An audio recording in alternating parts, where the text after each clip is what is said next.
নামাজ ও ইবাদতে রাসূল সাল্লাল্লাহু আলাইহি সাল্লামের আদর্শ এবং তার সুন্নত। সমস্ত প্রশংসা মহান আল্লাহ তাআলার জন্য। দুরূদ ও সালাম বর্ষিত হোক আমাদের প্রিয় নবী হযরত মুহাম্মদ সাল্লাল্লাহু আলাইহি সাল্লামের উপর, তার পরিবার, প্রিয়জন, সাহাবায়ে কেরাম এবং কিয়ামত পর্যন্ত তার সুন্নতের অনুসরণকারী সকল মুমিনের ওপর। প্রিয় ভাই ও বোনেরা, একজন মুসলমানের জীবনে নামাজের গুরুত্ব কতটা তা ভাষায় প্রকাশ করা কঠিন। নামাজ শুধু একটি ইবাদত নয়, নামাজ হলো বান্দার সঙ্গে তার রবের সম্পর্কের অন্যতম প্রধান মাধ্যম। আমরা প্রতিদিন ৫ বার আল্লাহর সামনে দাঁড়াই।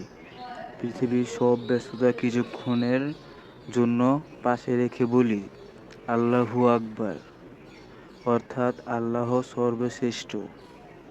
কিন্তু প্রশ্ন হলো, আমরা কি শুধু নামাজ পড়লেই যথেষ্ট মনে করব, নাকি আমাদের জানতে হবে রাসূলুল্লাহ সাল্লাল্লাহু আলাইহি সাল্লাম কীভাবে নামাজ পড়তেন? কারণ নামাজ সম্পর্কে রাসূল সাল্লাল্লাহু আলাইহি সাল্লাম বলেছেন, তোমরা আমাকে যেভাবে নামাজ পড়তে দেখেছ সেভাবে নামাজ পড়ো। সহিহ বুখারী। এই একটি নির্দেশ আমাদের বুঝিয়ে দেয়, নামাজের ক্ষেত্রে রাসূল সাল্লাল্লাহু আলাইহি সাল্লামের আদর্শ অনুসরণ করা কতটা গুরুত্বপূর্ণ। নামাজ কেন এত গুরুত্বপূর্ণ?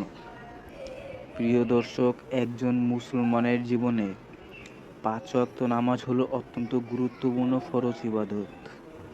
ফরজ: ফজর, জোহর, আসর, মাগরিব, এশা। দিনের ব্যস্ততার মধ্যে আল্লাহ আমাদের ৫ বার তার দিকে ফিরে আসার সুযোগ দিয়েছেন। সকাল আল্লাহর দিকে ফিরে আসি, দুপুর আল্লাহর কাছে ফিরে আসি, বিকেল আল্লাহর কাছে ফিরে আসি, সূর্যাস্তের পর আল্লাহর কাছে ফিরে আসি, রাত আল্লাহর কাছে ফিরে আসি। এ যেন একজন বান্দার সারাদিনের জীবনে ৫টি বিরতি, যেখানে সে পৃথিবীর চিন্তা থেকে নিজেকে সরিয়ে আল্লাহর সামনে দাঁড়ায়। রাসূল সাল্লাল্লাহু আলাইহি সাল্লামের কাছে নামাজের মর্যাদা। রাসূল সাল্লাল্লাহু আলাইহি সাল্লামের জীবনে নামাজের অবস্থান ছিল অত্যন্ত গুরুত্বপূর্ণ। তিনি নামাজকে ভালোবাসতেন। নামাজ ছিল তার চোখের শীতলতা। হাদিসে এসেছে, দুনিয়ার অনেক বিষয়ের মধ্যে তার কাছে নামাজকে প্রিয় করে দেওয়া হয়েছিল। এ থেকে আমরা বুঝতে পারি, নামাজ শুধু একটি দায়িত্ব নয়, একজন মুমিনের জন্য নামাজ হওয়া উচিত আল্লাহর সঙ্গে সাক্ষাতের মতো প্রিয় একটি মুহূর্ত। আজ আমরা অনেক সময় নামাজকে কাজের তালিকায় একটি বিষয় হিসেবে রাখি। কাজ শেষ করি, তারপর নামাজ পড়ব, সময় হলে পড়ব, এখন একটু ব্যস্ত আছি। কিন্তু রাসূল সাল্লাল্লাহু আলাইহি সাল্লামের জীবন আমাদের বিপরীত শিক্ষা দেয়। নামাজের সময় হলে দুনিয়ার কাজ থামিয়ে আল্লাহর দিকে ফিরে যেতে হবে। নামাজকে বোঝা নয়, ভালোবাসা বানাতে হবে। প্রিয় ভাই ও বোনেরা, একটি বিষয় আমাদের হৃদয়ে বসাতে হবে, নামাজ কোনো বোঝা নয়। নামাজ হলো আল্লাহর সঙ্গে আমাদের সম্পর্কের মাধ্যম। যখন আপনি নামাজে দাঁড়ান, তখন আপনি কার সামনে দাঁড়িয়েছেন? আপনি সেই মহান সত্তার সামনে দাঁড়িয়েছেন, যিনি আপনাকে সৃষ্টি করেছেন, যিনি আপনাকে জীবন দিয়েছেন, যিনি আপনার রিজিক দিয়েছেন, যিনি আপনার পরিবার দিয়েছেন, যিনি আপনার অসংখ্য বিপদ থেকে আপনাকে রক্ষা করেছেন, যিনি আপনার এমন অসংখ্য দোয়া কবুল করেছেন যেগুলোর কথা আপনি নিজেও ভুলে গেছেন। তাহলে তার সামনে দাঁড়ানো কি বোঝা হতে পারে? বরং এটি তো সম্মানের বিষয়। নামাজে খুশু বা একাগ্রতা। নামাজের একটি গুরুত্বপূর্ণ বিষয় হলো খুশু। অর্থাৎ বিনয় ও একাগ্রতা। অনেক সময় আমরা নামাজে দাঁড়াই, কিন্তু মন থাকে অন্য জায়গায়। শরীর মসজিদে কিন্তু মন বাজারে, শরীর নামাজে কিন্তু মন ব্যবসায়, শরীর সিজদায় কিন্তু মন মোবাইল ফোনে। এটি আমাদের নিজেদের নিয়ে ভাবার বিষয়। আমরা যদি নামাজে খুশু অর্জন করতে চাই, তাহলে নামাজে অর্থ বোঝার চেষ্টা করতে হবে। যখন বলি আলহামদুলিল্লাহি রব্বিল আলামিন, তখন মনে করতে হবে সমস্ত প্রশংসা সেই আল্লাহর, যিনি সমগ্র জগতের রব। যখন বলি আর রহমানির রাহিম, তখন মনে করতে হবে আমার রব পরম দয়ালু, পরম করুণাময়। যখন সিজদায় যাই, তখন মনে করতে হবে আমি আমার রবের সামনে সবচেয়ে বিনয়ী অবস্থায় আছি। এভাবে নামাজের অর্থ বুঝে পড়লে ইনশাল্লাহ নামাজের মনোযোগ সৃষ্টি পাবে। নামাজের আগে প্রস্তুতি। রাসূল সাল্লাল্লাহু আলাইহি সাল্লামের সুন্নত অনুসরণ করতে হলে নামাজের আগে আমাদের প্রস্তুতি সুন্দর হওয়া উচিত। ওযু করতে হবে, পোশাক শরীর পরিষ্কার করতে হবে, নামাজের স্থান পরিষ্কার রাখতে হবে, সময় মতো নামাজ আদায়ের চেষ্টা করতে হবে। আজান শুনলে তার প্রতি মনোযোগ দিতে হবে এবং সম্ভব হলে মুয়াজ্জিনের কথাগুলো অনুসরণ করতে হবে। নামাজের আগে দুনিয়ার ব্যস্ততা থেকে মনকে কিছুটা সরিয়ে নিতে হবে। নিজেকে মনে করিয়ে দিতে হবে আমি এখন আমার রবের সামনে দাঁড়িয়ে আছি। মসজিদের প্রতি ভালোবাসা।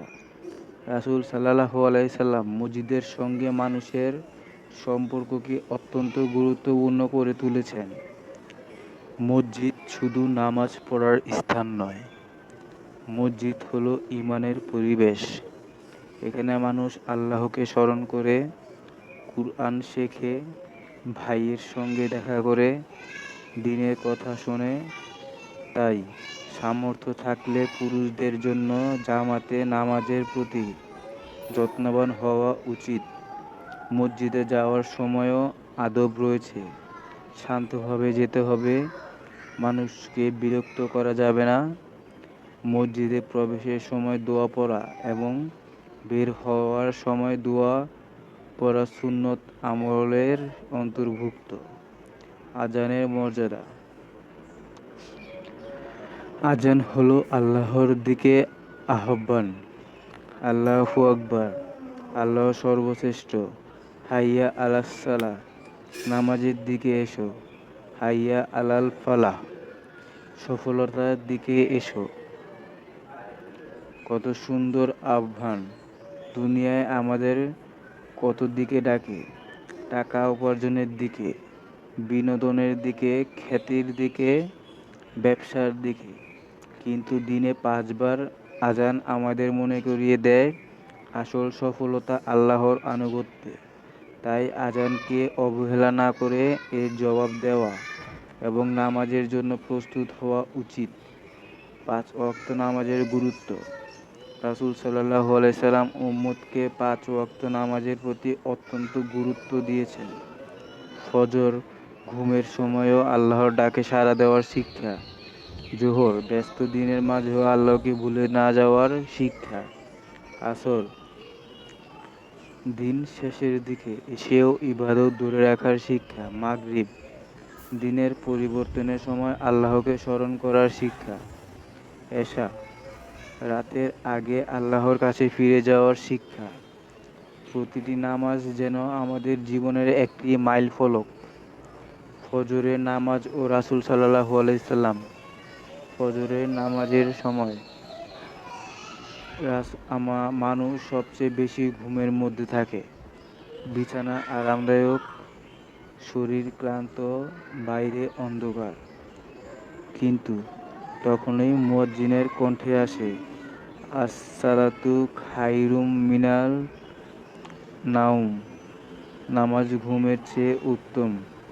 একজন মুমিন তখন নিজেকে নফসকে বলে, আমার ঘুমের চেয়ে আমার রবের ডাক গুরুত্বপূর্ণ। এটাই ঈমানের সৌন্দর্য। ফজরের 2 রাকাত সুন্নত। রাসূল সাল্লাল্লাহু আলাইহি সাল্লাম ফজরের 2 রাকাত সুন্নত নামাজের প্রতি বিশেষ যত্নবান ছিলেন। হাদিসে এসেছে 2 রাকাত দুনিয়া ও তার মধ্যকার সবকিছুর চেয়ে উত্তম। এটি আমাদের শেখায় সুন্নত নামাজেরও কত বড় মর্যাদা রয়েছে। তবে মনে রাখতে হবে সুন্নত নামাজ ফরজের বিকল্প নয়। প্রথমে ফরজকে গুরুত্ব দিতে হবে, তারপর সামর্থ্য ও সুন্নত অনুযায়ী নফল ও সুন্নত ইবাদত বাড়াতে হবে। রাসূল সাল্লাল্লাহু আলাইহি সাল্লামের রাতের ইবাদত। প্রিয় ভাই ও বোনেরা, দিনের বেলায় রাসূল সাল্লাল্লাহু আলাইহি সাল্লাম ছিলেন উম্মতের নেতা। তিনি মানুষের সমস্যার সমাধান করতেন, সাহাবীদের শিক্ষা দিতেন, দাওয়াত দিতেন, রাষ্ট্র পরিচালনা করতেন, যুদ্ধের প্রস্তুতি নিতেন, পরিবারের সঙ্গে সময় কাটাতেন। কিন্তু রাত হলে তিনি তার রবের সঙ্গে বিশেষ সম্পর্ক স্থাপন করতেন। তিনি তাহাজ্জুদ নামাজ আদায় করতেন, কখনো দীর্ঘ সময় দাঁড়িয়ে থাকতেন, কুরআন তিলাওয়াত করতেন, দোয়া করতেন, আল্লাহর কাছে কান্নাকাটি করতেন। এখানে আমাদের জন্য বিশাল শিক্ষা রয়েছে। তাহাজ্জুদ গোপন ইবাদতের সৌন্দর্য। তাহাজ্জুদ এমন একটি ইবাদত যেখানে মানুষ ও আল্লাহর মাঝে কোনো প্রদর্শন থাকে না।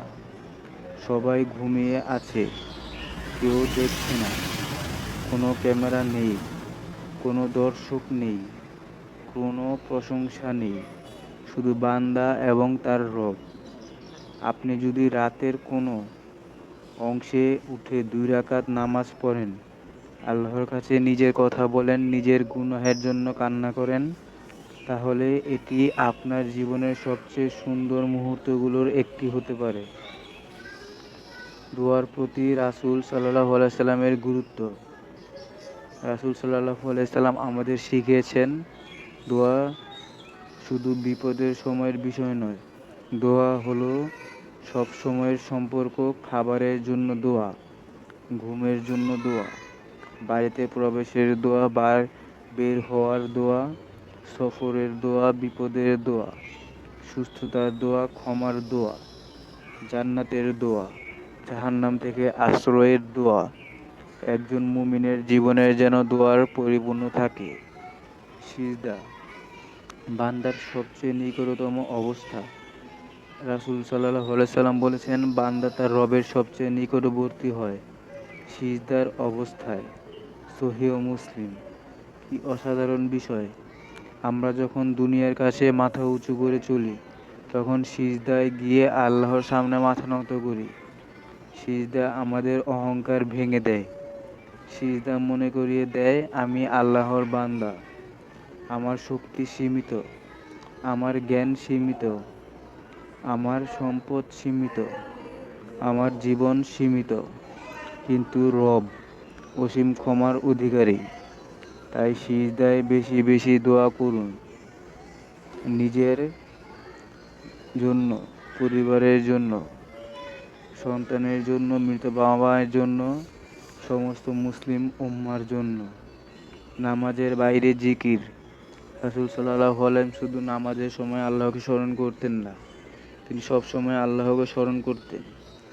একজন মুসলমানও দৈনন্দিন জীবনে জিকিরের অভ্যাস করতে পারে। সুবহানাল্লাহ, আলহামদুলিল্লাহ, আল্লাহু আকবার, লা ইলাহা ইল্লাল্লাহ, আস্তাগফিরুল্লাহ। এই ছোট ছোট বাক্য আমাদের জিহ্বাকে আল্লাহর স্মরণে ব্যস্ত রাখতে পারে। গাড়িতে বসে জিকির করা যায়, হাঁটতে হাঁটতে জিকির করা যায়, কাজের ফাঁকে জিকির করা যায়, অপেক্ষা করার সময় জিকির করা যায়। তাই আমাদের জিহ্বাকে অপ্রয়োজনীয় কথায় ব্যস্ত না রেখে আল্লাহর স্মরণে ব্যস্ত রাখার চেষ্টা করা উচিত। ইস্তিগফারের সুন্নত। ইস্তিগফারের সুন্নত। রাসূল সাল্লাল্লাহু আলাইহি সাল্লাম প্রচুর ইস্তিগফার করতেন। তিনি নিজে আল্লাহর রাসূল এবং তার মর্যাদায় এত মহান হওয়া সত্ত্বেও আল্লাহর কাছে ক্ষমা চাইতেন। তাহলে আমাদের মতো গুনাহগার মানুষের কত বেশি ইস্তিগফার করা উচিত? বলুন আস্তাগফিরুল্লাহ, অর্থাৎ আমি আল্লাহর কাছে ক্ষমা চাই। কিন্তু শুধু মুখে বলা নয়, অন্তর থেকে তওবা করতে হবে, গুনাহ ছাড়ার চেষ্টা করতে হবে। আবার গুনাহ হয়ে গেলে আবার ফিরে আসতে হবে। আল্লাহর রহমত থেকে কখনো নিরাশ হওয়া যাবে না। রাসূল সাল্লাল্লাহু আলাইহি সাল্লামের ইবাদতে ধারাবাহিকতা। একটি গুরুত্বপূর্ণ বিষয় হলো রাসূল সাল্লাল্লাহু আলাইহি সাল্লাম আমাদের ধারাবাহিক আমলের শিক্ষা দিয়েছেন। অনেক মানুষ একদিন খুব বেশি আমল করেন, তারপর কয়েকদিন কিছুই করেন না। একদিন অনেক কোরআন পড়েন, তারপর দীর্ঘদিন কোরআন খোলেন না। একদিন রাতভর ইবাদত করেন, তারপর বহুদিন তাহাজ্জুদ পড়েন না। এর চেয়ে অল্প হলেও নিয়মিত আমল অনেক বেশি সুন্দর। হযরত আয়েশা রাদিয়াল্লাহু আনহা থেকে বর্ণিত, রাসূল সাল্লাল্লাহু আলাইহি সাল্লামের কাছে সেই আমল বেশি প্রিয় ছিল যা নিয়মিত করা হয়। যদিও তা অল্প হয়, তাই নিজেকে অতিরিক্ত চাপ দেবেন না। অল্প দিয়ে শুরু করুন, কিন্তু নিয়মিত করুন। ইবাদতে লোক দেখানো থেকে বাঁচতে হবে। প্রিয় দর্শক, ইবাদতের সবচেয়ে বড় বিপদগুলোর একটি হলো রিয়া বা লোক দেখানো। মানুষ যেন বলে, কি সুন্দর নামাজ পড়ে, কি বেশি কোরআন পড়ে, কি বড় আল্লাহওয়ালা। এই প্রশংসা পাওয়ার জন্য ইবাদত করা বিপজ্জনক। ইবাদত শুধু আল্লাহর জন্য হতে হবে। আপনি যখন নামাজ পড়বেন, মনে রাখবেন, আমি মানুষ সেজন্য দাঁড়াইনি, আমি আল্লাহর জন্য দাঁড়িয়েছি। আপনি যখন দান করবেন, মনে রাখবেন, আপনি মানুষের প্রশংসার জন্য দান করছি না, আমি আল্লাহর সন্তুষ্টির জন্য দান করছি।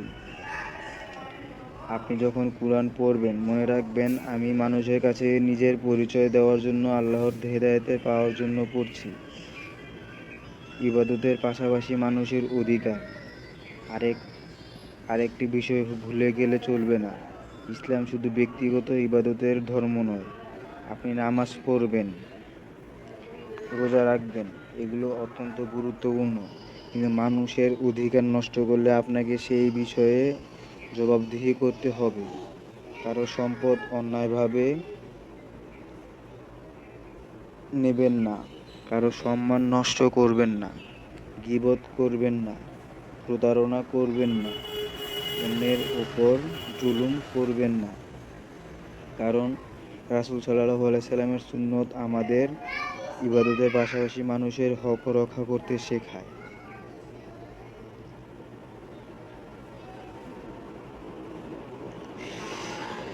আমাদের ইবাদত কবুল করুন আল্লাহ, এবং কিয়ামতের দিন আমাদেরকে রাসূলুল্লাহ সাল্লাল্লাহু আলাইহি সাল্লামের সুন্নতের ওপর অটল রাখার অবস্থায় উঠান। আমিন ইয়া রাব্বাল আলামিন।